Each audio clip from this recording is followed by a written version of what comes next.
Welcome back to the UFC Pros Pick Show. I am James Lynch. He is James Krause, and we got Nick Kalikas back this week. No UFC this Saturday, so we're going to be looking at some future odds. But before we get into everything, we got to get into the fact that you got to sign up for BetDSI. That's the odds we're going to be referring to here today. If you use the promo code UFC, not only do you get a match deposit bonus, you also get a signed photo from James Krause, that man right there. It's a huge value, huge deal. No one else is doing it, so make sure you take advantage of that because, like I said, that's the odds we're going to be referencing here today. Let's do a quick recap of last week. Krause, we'll skim over it a little bit. I mean, you had Moreno, but that was a close fight, right? I mean, I think that could have gone either way between Moreno and Figueiredo. It's going to happen. It was a very, very, very close fight. So just your thoughts on that fight. We might as well just quickly mention that. Yeah, I mean, I think that fight is a great example. It's a prime example of somebody winning the rounds versus winning the fight. I think Figueiredo won the rounds. I scored it 3-2 Figueiredo. If you score it, like if I say, hey, here's my scorecard after the end of each round, and that one, I think it's either the second or the third round, I had Moreno winning until he got dropped. And then you're like, I don't know how to score that. I truly believe that moment was the determining factor of the fight. If you were to score the fight as a whole, I would give that fight to Brandon Moreno. But that's not how we score it. Unfortunately, we score it round by round. And I do think that the decision, I don't want to, it could have went either way. Like that was a fight that you can't be mad no matter what happens. Yeah. It wasn't a robbery. It was a close fight. It was a close fight. That's how I look at the fight. And then just quickly, I had the over in that. I think we all had the over on that co-main event. So at least that hit. That was good. My underdog pick, Jasmine Jasudavicius. What I tell you guys, plus 200, came through and got it done. Third round would have liked a little bit of a better performance there, but still, the height and reach definitely paid dividends for Jazz as she cashes as a plus 200. Yeah, she looked great. Yeah. So really, really impressed by that. But let's look ahead. This is a future show. Again, we'll be looking at the Strickland and Hermanson fight next week, but figured we look even further ahead than that. There's a lot of really fun fights on the docket. The first one I wanted to look at is this rematch between Israel Adesanya and Robert Whittaker. Of course, Adesanya being the favorite going into this. Nick, I just wanted to ask you first, because I know, this has been out for the while. There's some questions of if this is going to happen, right? I know there was some talk on either side, but anything interesting on the line movement right now? It seems like everyone's on Izzy from who I've talked to. Yeah, but the line isn't increasing significantly. It's staying about -2.5 to 1, -260s out there. So I think it's going to stick around that ballpark, really. And I mean, we might see some parlay action drive the line up a little bit more, of course, because I think a lot of people will be on the Izzy side publicly, but there'll be some sharps that agree with that as well. So it's interesting for sure. I think it's going to be a much different fight than the first one. There's no doubt about that. And Krause, just your thoughts on that fight. Again, we're early. It's not till I think February 12th, so we have a bit of time before that one happens. Have you seen anything in Whittaker's last 3 performances since losing the title that makes you think he could get it done? Or what are your thoughts on that rematch that's coming up here pretty soon? I've said this since they first fought.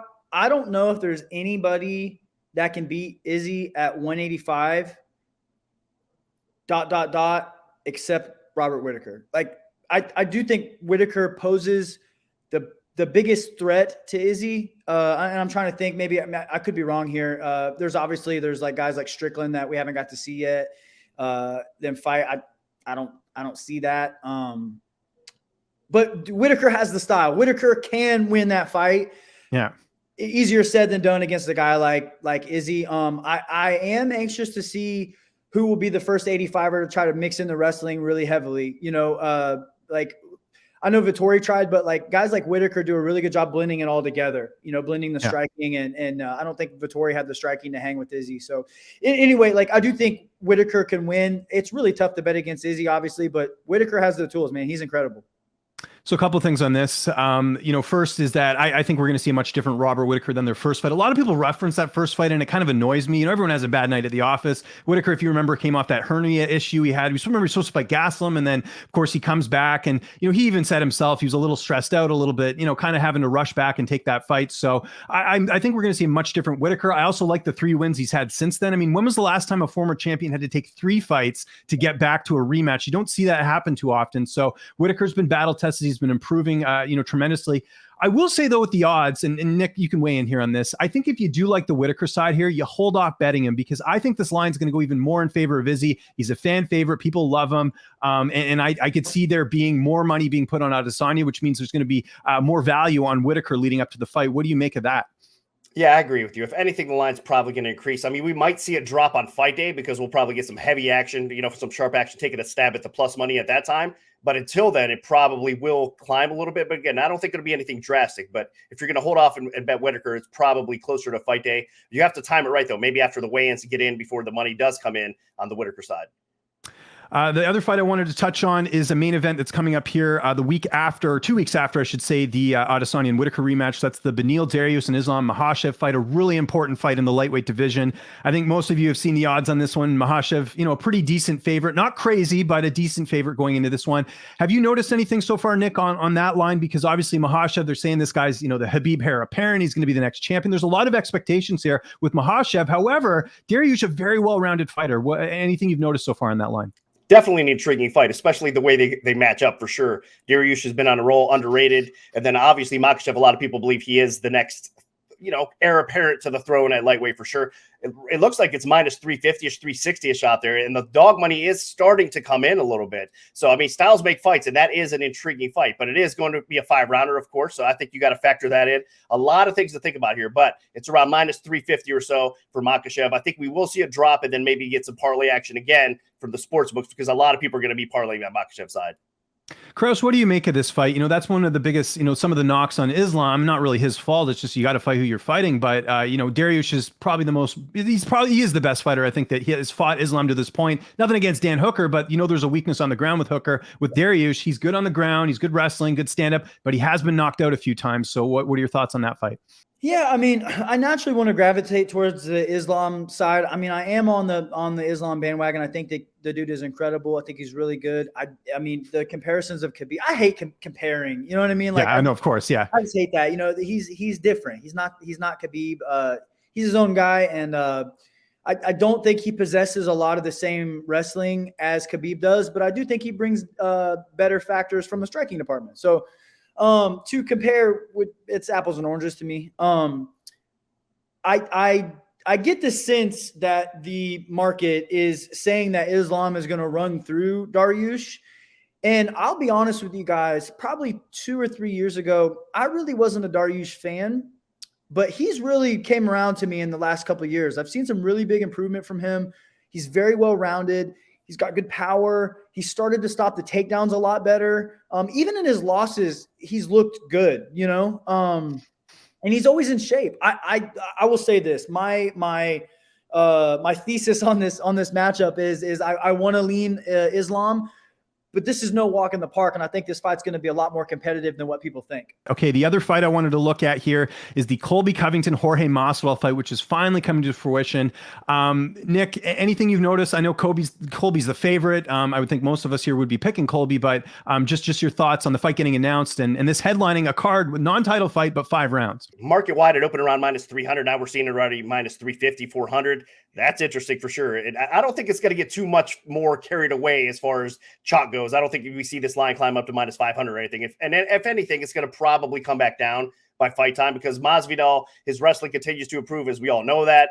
And he does have the striking advantage despite what people think here in this spot. So I think we will see a trickle of dog money come in eventually. But right now it's holding steady at Covington around minus 350-ish, which is hard to argue, man. I mean, Covington looked pretty good. He came back and made that Usman fight very close, very competitive before, we hit the scorecards there. So I think a lot of respect is on the Covington side. And there's more question marks, I think, on the Masvidal side right now than anything else. And Krause, you fought Masvidal in 2014. I know there's been some, different weight class. He's at welterweight now. And, like Nick referenced, 2 title fights against Kamaru Usman here. What do you make of this matchup? I mean, it's pretty cut and dry, if you ask me. It's just tough to fight a guy like Colby. You know what I mean? Masvidal is not an extremely big puncher either. I know he's got some knockouts, but he's typically not a big puncher, And Colby has done a really good job.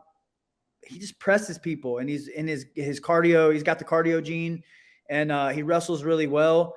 Masvidal his fight IQ is extremely high though, and I could see him getting tricky and finding some ways to hit Colby. And the one thing that we're not talking about too is like, man, these guys know each other extremely well. You know what I mean? Like, Masvidal has time. Like, Masvidal knows, like, hey, I know this takedown's coming. You know what I mean? Like, I know which takedown is coming. It's not, I know he's going to shoot. I know exactly which takedown is coming right here. And there's value there. You know what I mean? Like that's worth something. I don't know if Colby hasn't really evolved I don't want to say he hasn't evolved. He's gotten better for sure, but he kind of just does the same thing. Colby's going to go, Colby's going to Colby. You know what I mean? He's going to go do the same thing out, and he's one of the best in the world at it. That's not a knock on him. I think he's incredible. But Masvidal knows they've trained together for years. He knows what he's going to do. And that's there's always like an X factor there. You have to respect that. And also like, who's the big brother in this? Somebody knows they've trained together. Like one of those guys know who's the better of the two, and you got to think that there's got to be some big brother mentality on that as well. I don't know. You know what I mean? Like it's hard for me to say how I feel about it. I feel like as far as like, if I take all that out, I mean, I do feel like Masvidal's got the tougher matchup here. That Colby's a really stylistic, tough matchup for him. But Masvidal's a vet, man. He's been around. He's fought these guys before, and there's value in that. Couple things about this fight I wanted to bring up. Masvidal's 37, and he did get finished in his last fight. Are we starting to slowly see the side of Masvidal maybe on the decline here? I know Usman's improved tremendously, especially in his striking. To go out there and finish him though, is that a sign of Usman being great? Is it a sign of Masvidal maybe starting to decline a bit? I don't know. We'll find out in this fight. Obviously, it's going to be very interesting to see. The one thing I think, and we talked about this again with these other fights, is that where's the value? Take advantage of the value now here. One thing I would suggest, the decision prop here for Colby, I think might be worth a stab here, because Colby doesn't typically finish his opponents. I definitely could see that line getting hammered closer to fight time. So keep an eye out for that decision prop if it does come up, because I really don't see Colby finishing Masvidal. Like, it's possible, but I also feel like Colby typically goes the distance because he's not a power puncher. He's a wrestler. He can win this fight with his wrestling. I think if you're Colby, why mess around with the striking? Try and wrestle this guy. With Usman, the wrestling kind of cancels each other out. That's why they decided to do the striking battle. I feel like this could potentially be a fight where Colby does use more of his wrestling and has a smarter game plan, because he's got to win here. Colby's coming off a loss. He still believes that he's going to fight Usman again. So you need to win here. So I don't think it's going to be about putting on a show. It's more about getting that win. So what do you guys make of that? I can see this fight looking a lot like Usman Masvidal. Mm-hmm. You know what I mean? Like the one, not two. The first one. I was going to say the first one. Yeah. One where he just kind of like, I could see Covington not getting the takedowns, but not getting out of the web of wrestling either. Like I could see that. But dude, this is a really intriguing matchup, man. If you bring all those X factors in, like you got to think that there's something there that they, maybe one of them knows about the other. I don't know. It's an intriguing matchup, but on paper, the wrestling is going to be tough to deal with. Yeah, no, it certainly is. So there's a couple. Oh, sorry. Go ahead, Nick. I didn't mean to interrupt you. I got one more to throw at you guys. A little bonus to throw at James Lynch here. A little curveball for you. How about Glover and Prochazka coming up? I believe it's May 7th. I'm seeing some lines float around there. So I just want to get your quick thoughts on that fight, because obviously Glover finally winning that light heavyweight strap. He's coming in as an underdog about minus 200 out there, minus 190. I do see a low spot at minus 160. So that'll probably correct itself to around minus 200-ish or so as well. So I just want to get your guys' thoughts on Jiri Prochazka versus Glover Teixeira. I think that's going to be a phenomenal fight and an intriguing one as well. So what do you guys think about minus 200-ish for Prochazka? Oh, man, it's tough because to beat Glover, you got to get him out of there in round one. You know what I mean? Like the best way to beat him is get him out of there in round one. And Jiri's got that. He's got the X factor. For me, if Jiri doesn't get him out of there around one, I think Glover could wrestle him, and he's so awkward though, man. Like he's such a weirdo. Like he does things wrong, which can be tough to do. You know what I mean? If you don't do the right thing, sometimes the right thing, sometimes it's a little awkward to defend. I'm going to stick by what my initial thought is. My initial thought is if Jiri doesn't get him out of there in round one, I think Glover's going to grapple him and sub him. Well, that's a big question. Can he get him to the ground and do what he did to Jan Blachowicz? And we know that Jiri Prochazka is going to be going to Fight Ready and training there with John Jones and that whole crew. So, we'll see if that, makes a difference or not. It helped Davison Figueiredo in his last fight in terms of going to a different camp. So maybe the same thing will happen for Jiri. The thing with Jiri is he gets hit a lot. And Reyes, if you remember in that fight, actually did knock him out temporarily. And he was able to come to his, his senses and win the fight. The thing with Jiri is there's no one really like Jiri. Like in terms of his striking, he's just such an unorthodox and such a strange cage in a good way, striker. And so how is Glover going to be able to prepare for that? The other thing is obviously Glover's getting up there in age. At some point, that's got to slow down. I mean, it didn't in the last fight. Never. Maybe not. Old man strength. We'll see. So I'm really torn on this one. And I don't know. Like I've always said, until Jiri actually gets finished or loses, I can't pick against him. I just think there's no one like him right now. He's willing to take those risks that some fighters don't. And I think that he could pose some problems for Glover as well. And it wouldn't be surprise me if we're talking about a Jiri knockout win in that one, or potentially just a fight where, Jiri, I think it's either Jiri finish or Glover finish. Like this one's not going to the scorecards. Maybe you take the inside the distance prop. I think that would be probably a good bet right now, because I honestly think this is one of the closest fights we've had in a long time. I love it, man. Good stuff for both of you guys. I think this is probably one of the most intriguing fights for me. That's why I had to kind of sneak it in there as well. So thank you. And one more quick thing with Jiri as well is the layoff, right? He hasn't fought since Reyes. It's going to be more than a year. He's stepping back into the cage. Some fighters react differently when they've had time off. We'll have to see here. Glover, again, just fought Jan not that long ago, so we'll see if that matters. But it's going to be really exciting, and I think this is just such a fresh matchup that doesn't involve, John Jones or any of these other names. It's like two really fresh matchups that we haven't seen, or two really fresh fighters, I should say, that we haven't seen in the octagon together. So I'm really excited for that one. So there we go. Again, check these future odds out. Let us know what you guys think in the comments. Who are you leaning towards on some of these early picks? We've got a lot of really good fights coming up here. Make sure you take advantage of the promo we have going on at BetDSI. Use the promo code UFC. Get the match deposit bonus. Get the James Krause signed photo. There's a lot of value there as well. Before we get out of here, guys, Nick, UFC on the line. Anything you want to plug there? And Krause, same thing with you. We'll plug you as well. Nick, what's going on with UFC on the line? Yeah, make sure you guys tune into UFC Fight Pass, UFC on the line. A lot of these fights that we just talked about today, we'll be breaking down extensively on that show as well. So looking forward to that. A great season for this year, upcoming year, 2022 for UFC on the line. And also, before I get out of here, I did it last week. I got to do it again. This weekend, we have some NFL playoff games, baby. And, being, again, I'm sorry, Krause. I know this is close to home, literally, because it's in your backyard this weekend. But I think if you're getting a touchdown with the Cincinnati Bengals at this point, they've covered the last 6 games. I think they can at least hang in there. At least at the end of the game, I think it'll end up being tight. So regardless what happens early, we know how crazy these NFL games have been. I think the Bengals can at least get a backdoor cover in that spot. So +7. Again, I'm a homer. I love Cincinnati, of course, so it's more of a passionate fan bet than anything else. I'm not telling you guys to go out there and lay a lot of money down on the Cincinnati Bengals at +7, but I'm telling you there might be some value there. Check it out. Last week we cashed. Let's hopefully do it again. And Krause, anything from you before we get out of here? Nah, man. Just enjoying being on the show. If I would have went 3-0 last week, I would have plenty to say, but I'm just going to shut my mouth and get back to work this week. Make sure you hit that like button, hit the subscribe button. We do the show every week. Thank you so much for tuning in. For myself, James Krause, and Nick Kalikas, thank you so much for watching. We'll see you guys soon, and enjoy the weekend off.